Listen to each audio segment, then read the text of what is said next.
Hello friends, I'm Max, and in this video I'm going to tell you about my voyage to 5 forest lakes surrounding my log cabin camp that I established in this extreme rocky terrain of Karelia back in 2015. Building a log cabin and working on my pond's dam are exciting activities, but my aching arms and back needed a short break. So I decided to explore the nearby forest lakes as well as to fish and swim there.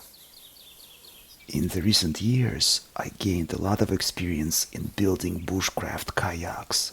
The key word here is bushcraft, which means I could make a kayak as needed while traveling on foot using available materials and minimal supplies brought in my backpack. Once done, I load my backpack onto the kayak and continue my travel by water. This is what I did back in 2018, but with a small upgrade. Let's start from the beginning though. You might have seen my kayak built from fir branches and stretch film back in 2017, which was suitable as is for traveling on Ladoga Lake, the largest lake in Europe. If you're careful, it isn't easy to tear a kayak's plastic skin in a deep body of water. However, when you travel from one forest lake to another, it is almost impossible not to pierce the kayak's skin with a branch while trudging the kayak through the dense foliage and extreme rocky terrain. It has been a while since I wanted to explore the 5 nearby forest lakes in more detail. However, it is virtually impossible to do this on foot. The shoreline of the lakes are either swampy and surrounded by dense shrubs or hidden from an observer by steep rocky cliffs. The only way to explore these lakes is by water. To get ready for such exploration, I reinforced my stretch film kayak with a polyether resin and red fabric back in 2017. While the stretch film does a great job with the kayak's waterproofing, the added polymer shell protects it from tears. It took about 3 kilograms, 7 pounds of resin, and 50 grams, 2 ounces of fabric. The reinforced shell doubled the original kayak's weight, but its strength was significantly improved. The fortified bushcraft kayak served me well. I use it for travel and fishing a lot without experiencing a single water leak incident. Even though the new shell is quite strong, I didn't want to risk leaving the kayak on the shore over the winter as it could get wet or be crushed by snow or large animals. This is why the kayak stayed suspended under the protection of this century-old pine. If you ever tried to climb a large fir, you know that it is a lot harder to climb than, say, a pine. The numerous dried up bottom branches are bad obstacles that you have to break with your head and shoulders while climbing. Their stubs actively hook onto you and anything you are trying to bring up. Such branches cannot be trusted for support and can crack any second. It is important to use at least 3 limbs for support at all times while climbing. I described the tree climbing technique in more detail in one of my old videos named How to Get a Great Christmas Tree Without Cutting One Down. As I lowered the kayak, I realized I wasn't careful enough and damaged its composite shell in a couple of places. That means I need to reinforce it even more, which is why I brought a piece of fiberglass and 3 kilograms, 7 pounds of polyether resin. It added another 5 kilograms, 11 pounds to the boat. My kayak is no longer ultralight, but it is much stronger now, and I can begin my voyage through the extreme terrain knowing it won't be damaged beyond repair. I could easily fit all of the supplies on my homemade pack frame. You probably saw it in my other videos. By the way, you don't see my video equipment mounted on the pack frame as it is in use right now, but even a cumbersome tripod easily fits on it. I will need to come back to pick it up when finishing filming this footage for you. You probably noticed it is easier to sail away and more now, as I'm not worried about colliding the kayak's skin against the rock on the bank. The polymer shell reliably protects the stretch film skin. My only gripe is you can no longer look at the lake's bottom through the floor of the kayak. Time is the most valuable resource. As you can see, the sun is already high as I'm beginning my voyage. The second lake is connected to the first one by a stream. However, most of the stream is not navigable. I had to make my way on foot through dense shrubs along the stream's bank. As soon as the stream became halfway navigable, I got back into the kayak to make my way through the dense foliage, paddling the kayak this time. The second lake is noticeably clearer and has steep rocky cliffs on its northeast and northwest side, while its southern bank is flat. This is probably why the lake's water gets really warm. It is a picturesque but hard to reach forest lake. It was not easy to get to the third lake, as it is located across a tall rocky hill from the second one. To make it worse, a severe storm blew down numerous trees a few years back. The downed trees are scattered both inland along the swampy banks and even underwater. They present the biggest challenge for an explorer of this beautiful yet extreme rocky and swampy terrain. They say a smart guy would walk around the mountain instead of climbing it.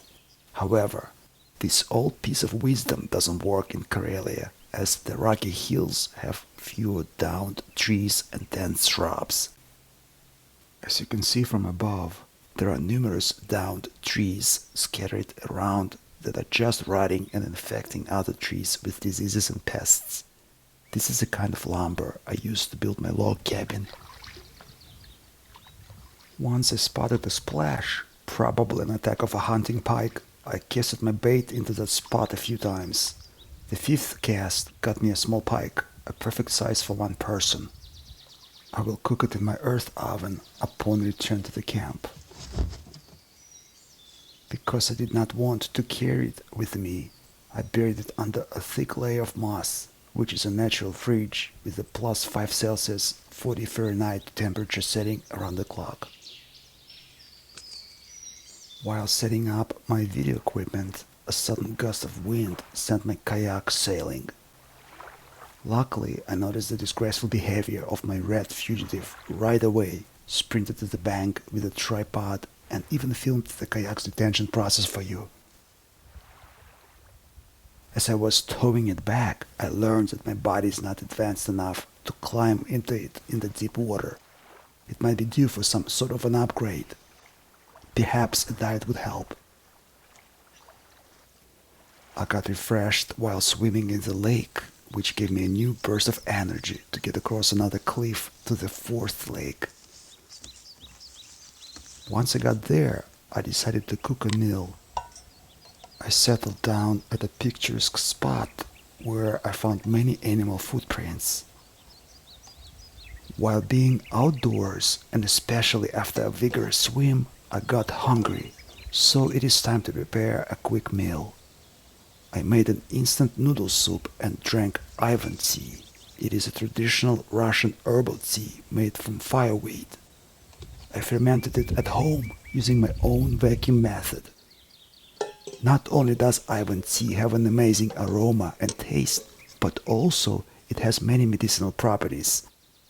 Ivan tea is loaded with minerals, tannins, carotenoids, and vitamin C. In Russia, it is also called a warrior tea, as it provides stamina and energy. Speaking of that, it is time to go.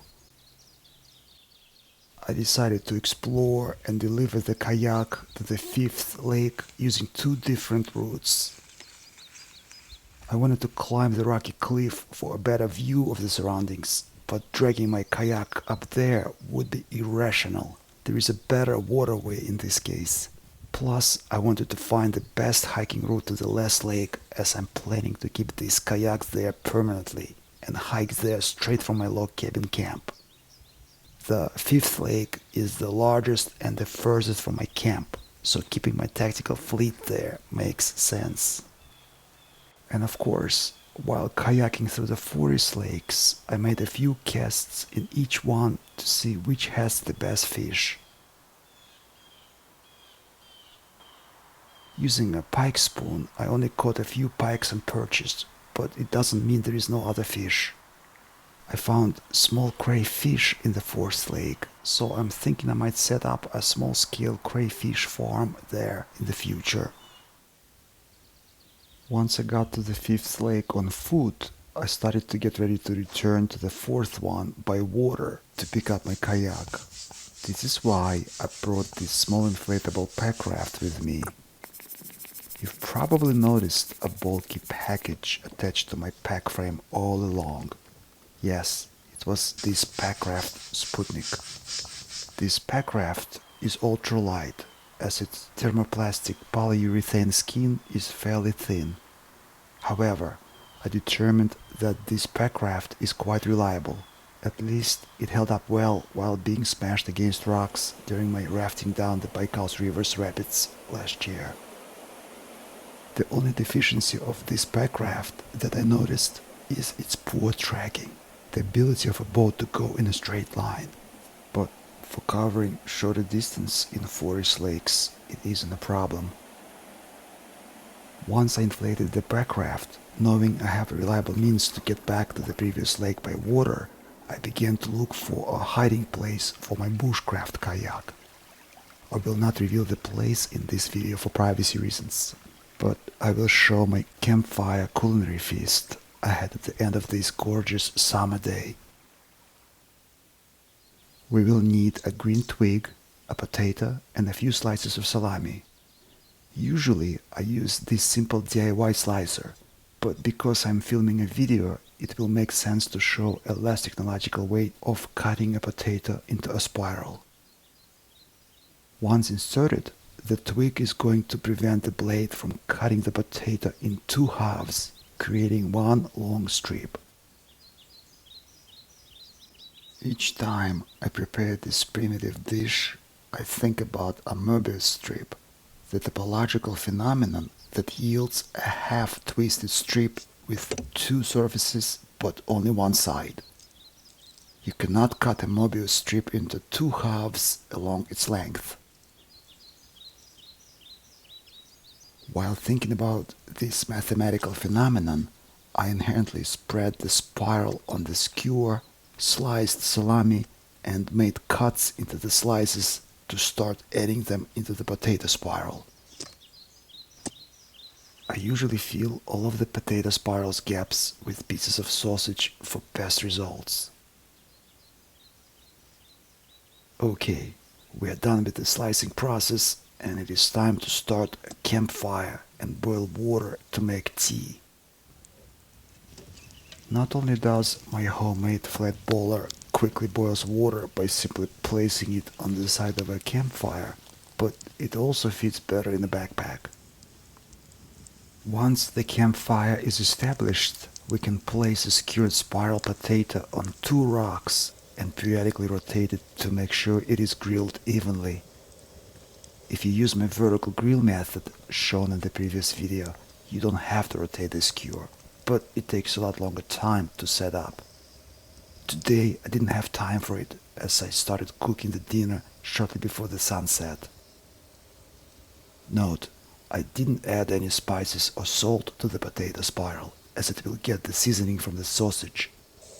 Plus, while being grilled on the fire, salami will add some fat to the potato spiral, further enhancing its taste in combination with the campfire's smoke.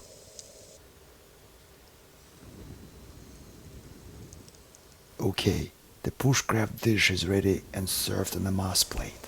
Now it is time to taste the final product. I realize that even fried nuts and bolts would seem to be tasty if eaten at such a gorgeous place while sitting at a campfire under the sunset. However, I will insist that this primitive bushcraft dish is very tasty. I think the best way to supplement this meal would be to serve the freshly brewed Ivan tea with some dessert. I spent the night sleeping right next to the campfire, but before going to sleep, I climbed the tallest pine on the cliff to get some phone reception and send a text message saying that I was okay to my loved ones. The northern sunset is particularly beautiful in the summer, but it is time to go back to my temporary campsite, as getting down from this tall tree and cliff in the dark isn't much fun.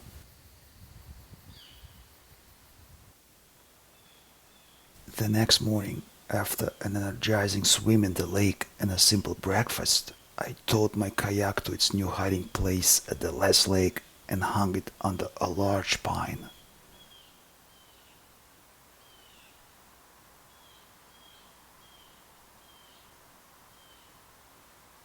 After that, I started my way back to the log cabin camp on foot. The way back was shorter and easier because I used the previously explored trail as opposed to looking for a way among steep cliffs, swamps, and dense shrubs. Besides, I only had to carry one floating device and it's oar now. Of course, I picked up my previously caught pike that I left in the improvised moss fridge at the third lake. The pike is going to be the main course for today. Once I got back to the log cabin camp, I started a fire in my earth oven and boiled water for tea. This is a Polish recipe known as a pot-cooked pike.